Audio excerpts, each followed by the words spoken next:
because it's based off real statistics here. Okay, post cotton candy consumption, it is now estimated through different psychological surveys and studies they've done that 50% of Americans are suffering from loneliness. However, they would like to, you know, Define it. define that, qualify that, quantify that. Loneliness. 50% of this fucking country walks around in a group of people lonely. And some people don't walk around at all. Okay. And it's the highest it's ever been. Suicides from this last year are the highest it's ever been in the United States of America. It averages about 132 suicides every single day in our country. Over 48,000 suicides happened this year so far in America.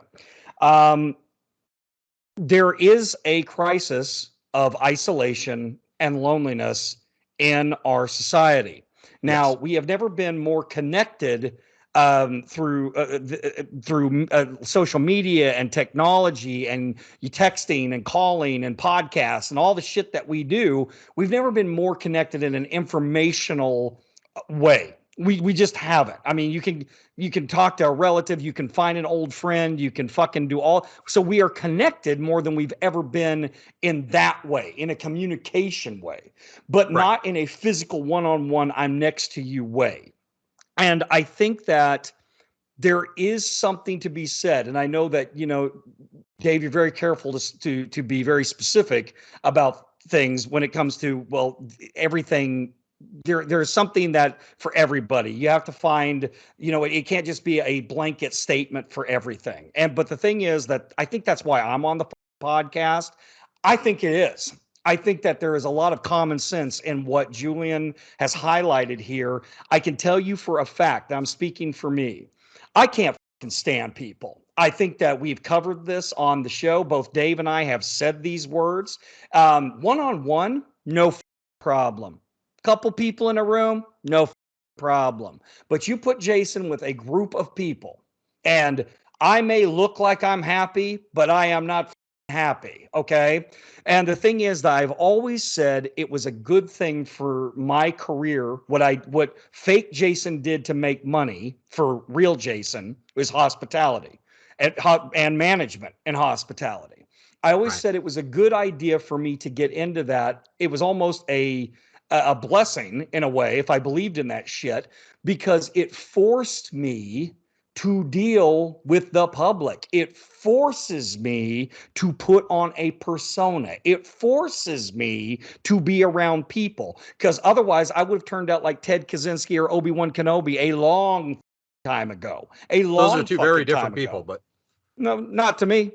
So the thing is that what I'm trying to say is when Julian says 15, 20 years ago, whenever it was, that him and myself met at the job at Cheesecake Factory, and we realized that we were a pretty good team, when it came to management and our thought patterns working with each other. I've always been his elder, but he's always been my mentor. And sure. it's a very good combination because I can bring a little bit more wisdom because I got a few more years, and he can bring a lot more nuance to hospitality and management. So it's always been a great relationship between he's always the one I'm going to call with anything I have to do with my, career with fake Jason. Always. And so the thing is that when him saying that, it touches my heart because I can tell you for a fact he is right. There is something that he's pinpointing that Jason Bailey at least is going to sign off on here. Okay. Most of your romances in life, most of the people that you end up in a relationship with or having a good time with, you will meet at school or on the job. Most of the time, you'll either meet them at a school, on the job, sometimes through a friend, sometimes at a bar, but most of the time, you get in relationships with people you go to school with or you work with. Right. Okay, particularly with Generation X. All right. Now that as generations get older, it seems like we need less and less of finding new people. We forge bonds with the people that have been in our lives. Like Dave's going to be in my life forever, unfortunately. Julian is I'm in my sorry. life forever. Steve is in my life forever. You start building strong connections with your past because you realize, hey, this is my wolf pack. These are the motherfuckers that are going to be with me for the rest of my life. But for young people, just learning how to socialize, there is something to be said of you're forced to go to a building and suffer together. You are forced to go and deal with the same shitty manager or the same problems, or you go to the same school and suffer the same asshole professor. Something like that. There is something to be said in that. It was only until very recently, honestly, in the human species that we stopped smelling each other's pheromones to figure out who we wanted to mate with.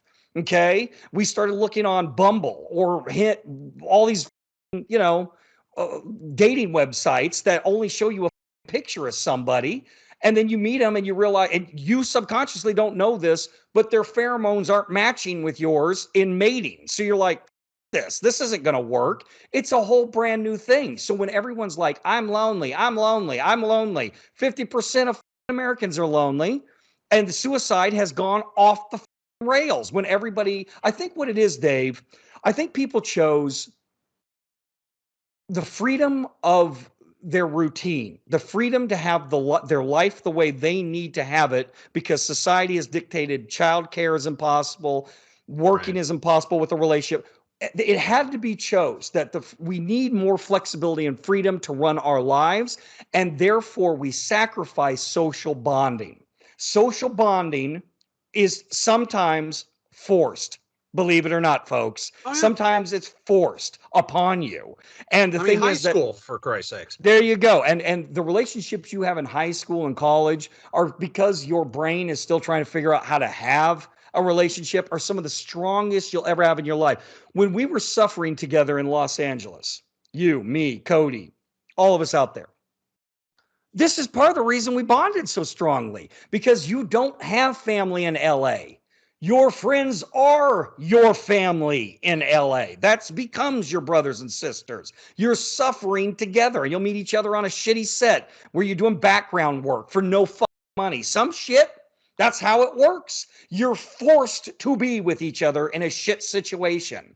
So the thing is that a lot of you out there, and I didn't get to this till now, sent in the CBS report thing that showed all of these statistics on suicide, and that there's more suicide ideation that people are having than ever before, and that people are it's so taboo they don't want to talk about it. But if they did, if we just got away from it and said, hey, if you're having suicidal tendencies, say something, because it can save a whole gaggle of out there. Question. But the thing, one second, the thing is, Dave, I'm going to Okay. throw it back to you, is that there is something to be, there's something going on with loneliness, not being made to be together in the employment prison or school prison or whatever prison together, and suicide and this epidemic of loneliness. They expect it to rise.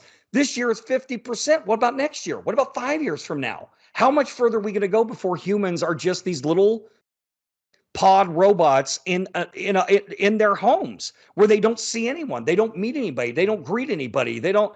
It's weird. We are becoming dehumanized, and a lot of it isn't even our fault. I don't, you know, when Julian said kids choose candy over vegetables, well, he's right. People will always choose, even as adults, people will always choose the quick and easy over a long-term arduous goal. Okay. And the arduous goal now, I almost think, is somehow getting human beings in the same room again.